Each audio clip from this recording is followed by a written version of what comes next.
Well, that wasn't good.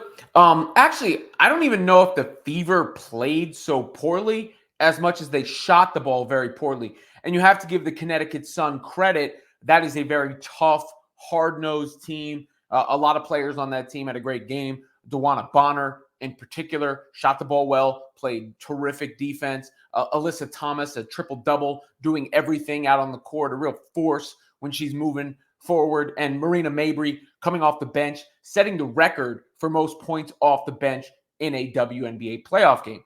With that said, the Fever would have had a chance if their best players could have shot the ball. They couldn't. It was the Sun hitting the outside shots and the Fever really struggling from the field. Caitlin Clark, just 4 of 17, 2 of 13, couldn't throw a rock in the ocean. Kelsey Mitchell, same thing, 2 of 10 from 3. When those two combine to go 4 of 23 from 3, you're going to have a bad time. Now, I don't know if what happened early in the game set it off a little bit. The fact that Clark wound up getting poked in the eye by Dejanay Carrington on a play early in the game. You can see it right here. Clark with the swipe comes Harrington, catches in her eye. Clark in pain, goes down to the floor.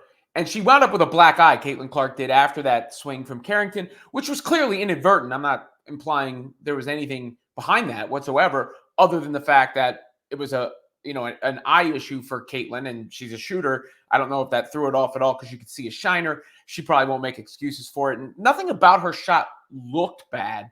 Didn't look like there was anything off with her other than the fact that the ball didn't go in.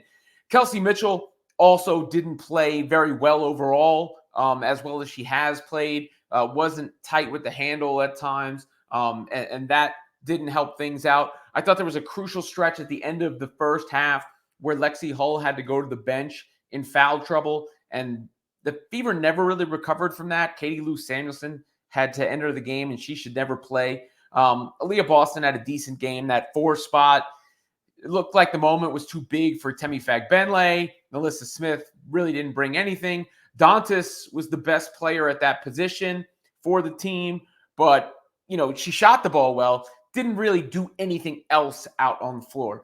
And that's where the lack of depth and the lack of a player at that position really hurt the Fever. Meanwhile, on the other side, the Sun, getting good play from a bunch of different players. Like I said, Dewana Bonner with terrific game, including the defense on Clark. I mean, this is a nice, strong take from Caitlin, but Bonner says, nope, give me that, and still rejects it. Looked clean to me. Good defensive play from Bonner, who was just, like I said, terrific. And then there was Marina Mabery, who came in, and what a trade the Connecticut Sun made acquiring Marina Mabery, because she has really transformed them in a sense as far as another scoring option for the team, one that really lacked that potent outside punch. She comes into the game and she really lights it up against the Indiana Fever in a variety of ways, mostly the shooting. But look, a quick move to the left right there. She gets to the bucket. And there were a few times in the second half where I think the Fever allowed the Sun to get to the basket unimpeded too much. Then they beat them at their own game with Mabery getting down the floor right there. This one, Clark's playing defense on the baseline. She gets away from her, a little fade the other way. That's a tough shot. A good make by Mabery. This is a 3. Clark's trying to get over the screen. Mabery knocks it down. And she hit a bunch of shots like that throughout the game. Here, another sloppy play from the Fever where I think they got sloppy in transition, and Mabery takes the transition 3, hits it. They really couldn't stop her today in this one. And again, this is a Sun team with playoff experience, as you can see it again. A Sun team with playoff experience, one that's physical, one that's going to make you feel them throughout the course of a game. And they did that in this one for sure with Caitlin Clark and the Fever. You'll hear about Clark's shooting woes. I don't make too much of it. I think she played a pretty good overall game. She just couldn't hit shots. And unfortunately, the Fever are going to lose when that happens. Same thing for Kelsey Mitchell, who I didn't think played her best game, but, usually she can bail herself out with the makes that she's able to convert, and she couldn't do it. And you look at the stat sheet overall. I mean, what did the Fever shoot from 3? On the night, they were 6 of 28 compared to the Suns' 9 of 18. Now, obviously, the volume that the Sun take was a lot less, but that efficiency was a lot more. And then I think the rebounding was a difference. 36 rebounds for Connecticut, 29 rebounds for the Fever. The Sun got a lot of offensive boards that kept the game going, kept the possessions going for them. And they just earned the win. They just earned the win. And unfortunately for the Fever, it's just a 3-game series, and that puts a lot of pressure on them going into the next game.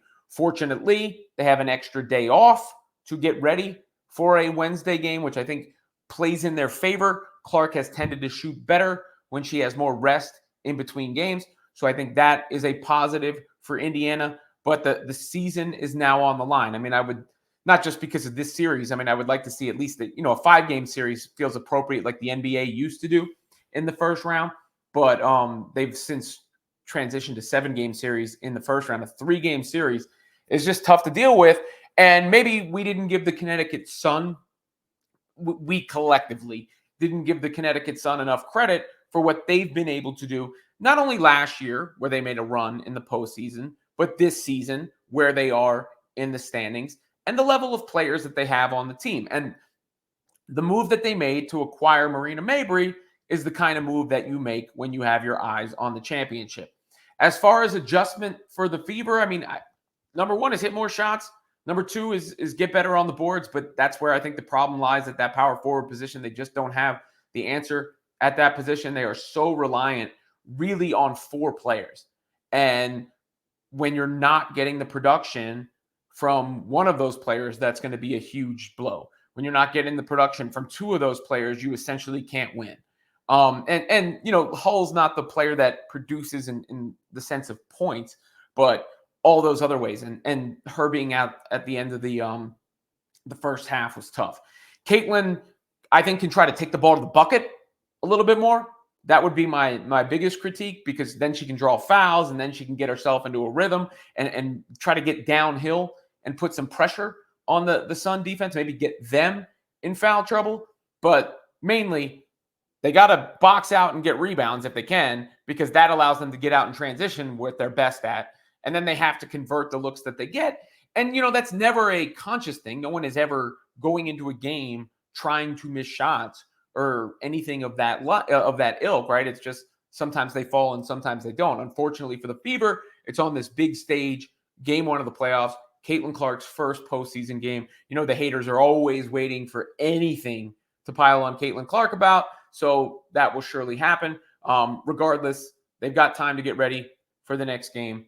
They will, I'm sure, play well in the next game, but the next game could also be their last game. And that's the kind of pressure that they're facing right now, because I didn't think they had a disastrous performance overall, but the Fever need to shoot the rock in order to compete. That's just the way they're constructed right now.